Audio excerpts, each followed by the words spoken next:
Fala pessoal, tudo bem? No mês de junho, em várias paróquias do Brasil inteiro são celebradas as festas juninas. Festas de muitas comidas, muitas bebidas, festas de dança, música, quadrilha, fogueira, né? Mas o que são as festas juninas? De onde surge, né? Quais são as festas que nós celebramos, né? Bem, a Igreja Católica celebra o dia de três santos, três grandes santos nesse mês de junho, que são basicamente Santo Antônio, no dia 13 de junho, são João Batista, no dia 24 de junho, e São Pedro, no dia 29 de junho. Hoje, nesse vídeo, eu quero trazer para vocês a vida do primeiro desses grandes santos, que é Santo Antônio, conhecido muitas vezes por santo casamenteiro, santo milagreiro, enfim, muito popular, mas que pouca gente conhece realmente a vida dele, né? Pouco se fala da vida desse santo, né? Então vamos lá. Santo Antônio, ele nasceu como Fernando de Bulhões, em Lisboa, em 1195. Ou seja, ele falava português. Ele tinha um vínculo muito próximo nosso, porque nós como brasileiros, né, falamos português, ele também, né?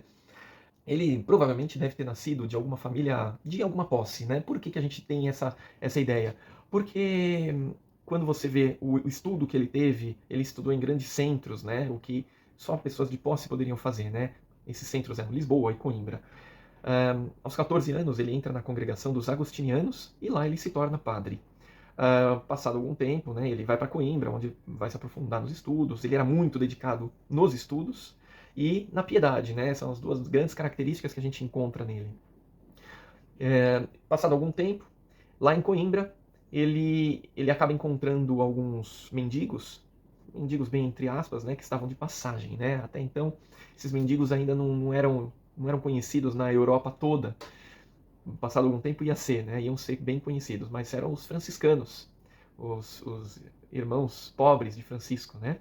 E esses 5 mendigos que estavam de passagem para Coimbra, eles estavam indo para o Marrocos. E por que Marrocos?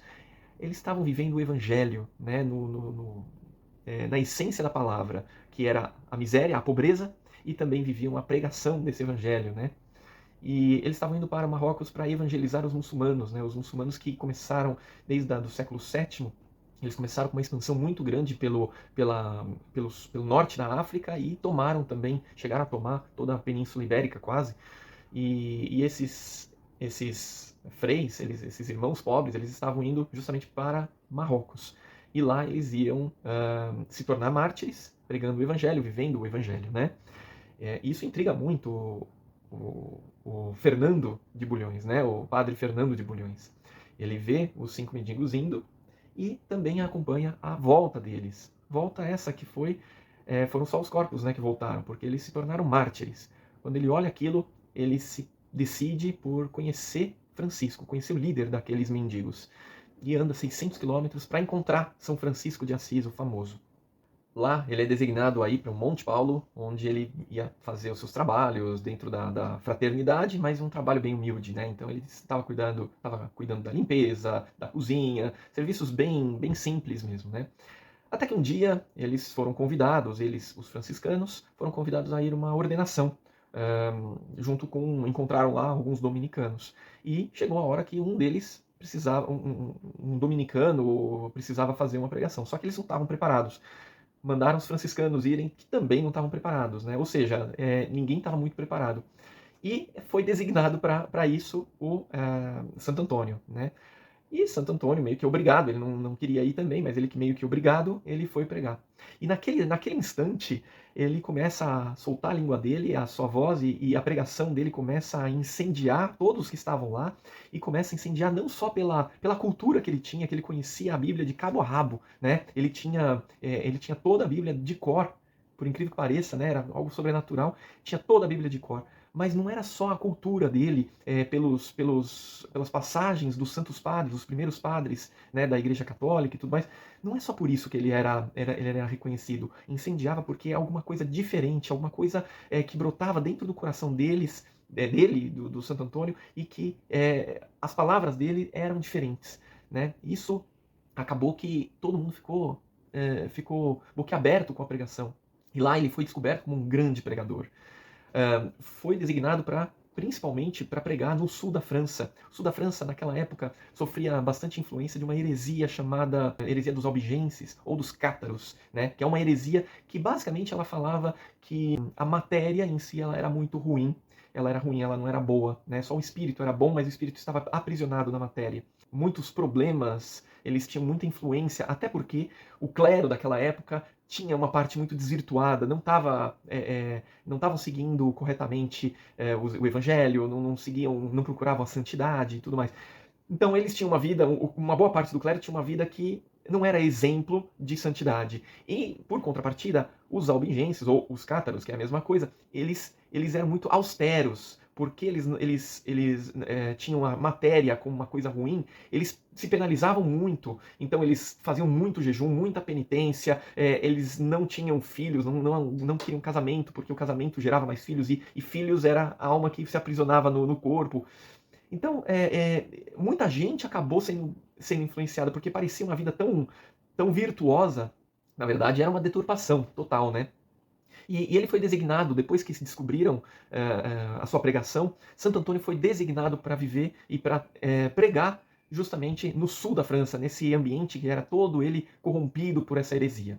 Bom, logo ele foi pregando e foi trazendo, né, muitos de volta para a doutrina católica. Mas em certo momento, uma certa cidade, ele chegava lá e ninguém queria dar bola para ele, ninguém ouvia, ninguém queria saber. Foi então que ele se virou para um lago que tinha lá e começou a pregar para os peixes. E, por incrível que pareça, os peixes começaram a vir para escutar a sua pregação. Muitos peixes de cabeça para fora da água, outros peixes com a barbatana balançando e batendo na água, como se estivessem prestando atenção, e começou a aglomerar peixes. E as pessoas que estavam lá, que viram aquilo, começaram a achar que aquilo lá era uma coisa sobrenatural. E aí começaram a entender e a ver que ele falava de uma forma diferente. E aí ele conseguiu entrar no coração dessas pessoas, né? É um milagre que a gente fala que é um milagre dessa pregação para os peixes e tudo. Então, esse foi Santo Antônio. Ele começa com essa pregação para os peixes, né? Um dos apelidos de Santo Antônio era justamente Martelo dos Hereges, justamente porque ele bateu muito em argumentação contra os albigenses, os cátaros, né? E ele converteu muito, ele ajudou muito aquela região, principalmente. Outro apelido que ele tinha, justamente por ele saber bem, saber muito profundamente sobre a Bíblia, sabia tudo de cor, como eu havia falado, é a Arca do Testamento. Ou seja, o Papa, percebendo que ele sabia tudo da Bíblia, né, tudo de cor, deu esse nome para ele. É engraçado porque se jogassem todas as Bíblias fora e tivessem que recomeçar, era só chamar o próprio Santo Antônio que ele conseguia reproduzir a Bíblia para continuar, né? Então essa é uma característica da sua memória, uma grande memória. Por isso, ele entrava em contradição, uma certa contradição com São Francisco de Assis. São Francisco de Assis, ele tomava muito cuidado com estudos, ele não gostava muito dos seus filhos, dos seus irmãos franciscanos estudarem. Isso porque ele falava que à medida que eles estudam, eles vão perdendo a piedade, eles vão perdendo a oração e tudo mais. Quando São Francisco conheceu Santo Antônio, ele justamente falou o contrário.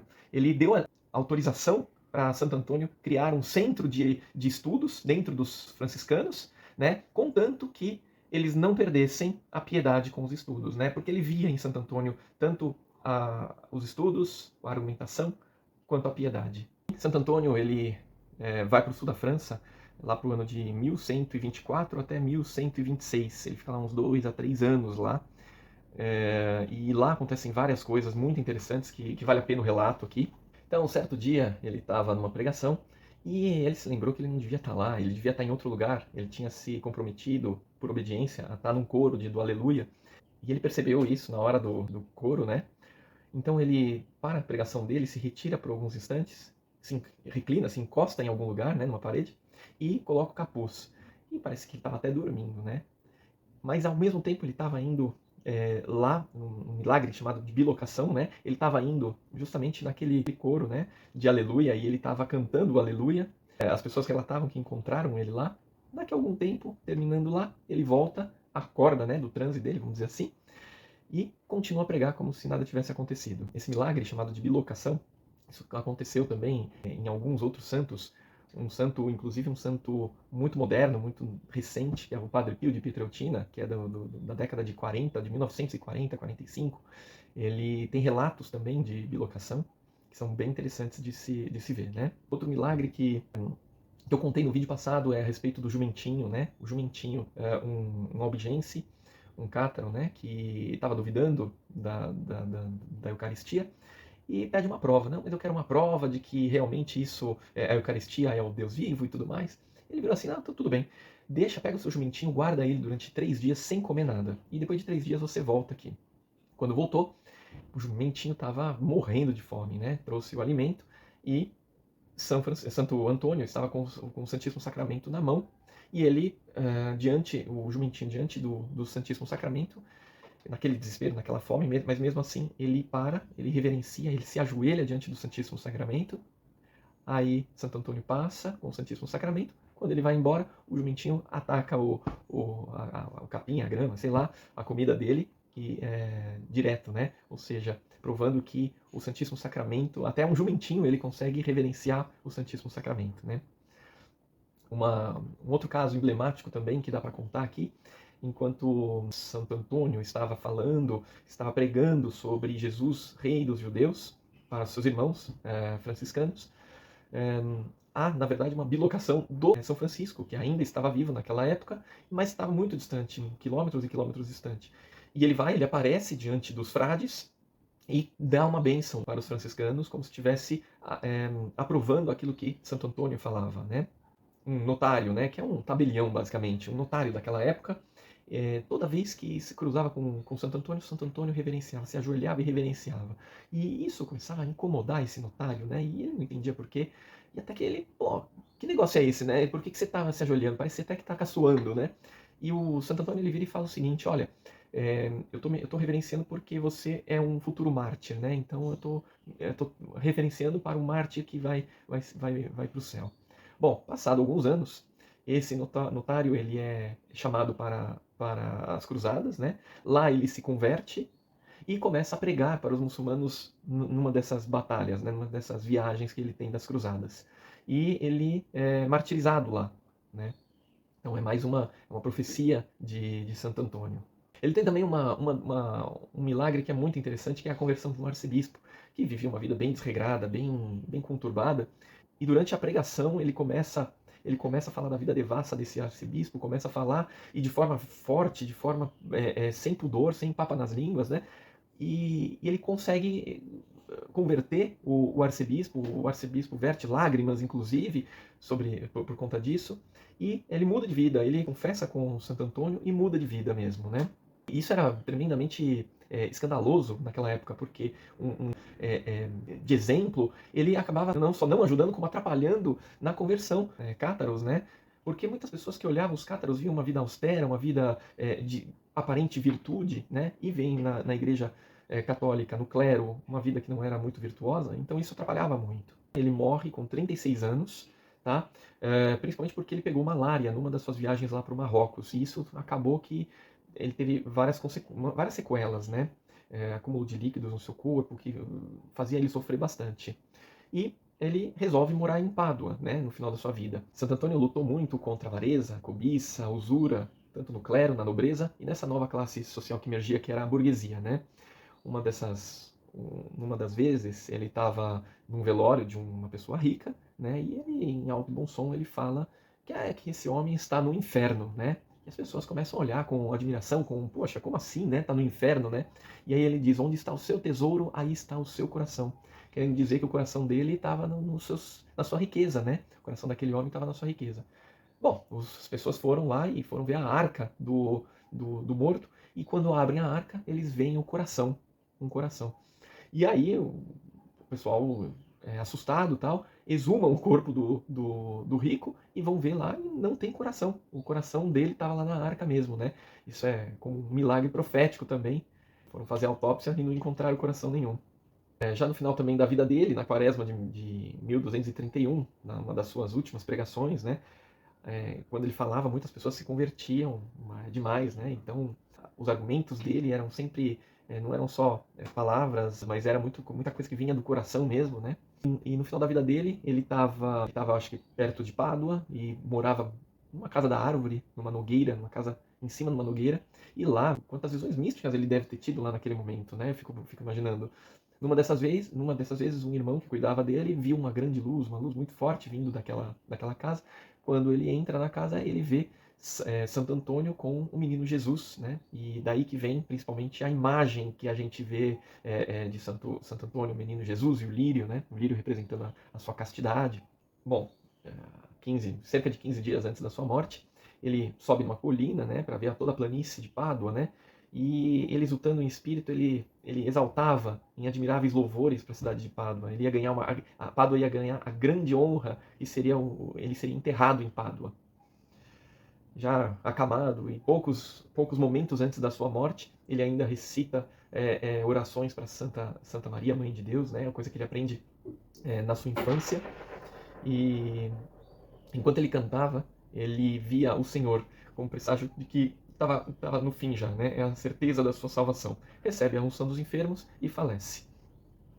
Bom, a partir daí, os milagres abundam na vida de várias pessoas e começam a aparecer muitos e muitos e muitos milagres. Um ano e pouco, ou alguns meses depois, ele já é canonizado e a igreja já ganha um grande santo. Do seu corpo fica incorrupto, ou seja, a morte não fez o seu corpo perder principalmente as cordas vocais. Não é de se estranhar isso, de tão bem que falava sobre Jesus Cristo, de tão bem que pregava. Então, o corpo se decompôs, né? Mas as suas cordas vocais, a sua língua, toda a parte de fala dele ainda está intacta em Pádua, né? E isso é interessante justamente pelo grande pregador que ele foi, né? Esse é Santo Antônio de Pádua, um grande santo da Igreja Católica. Espero que vocês tenham gostado e fico por aqui hoje, tá bom? Fiquem com Deus, um grande abraço, tchau, tchau.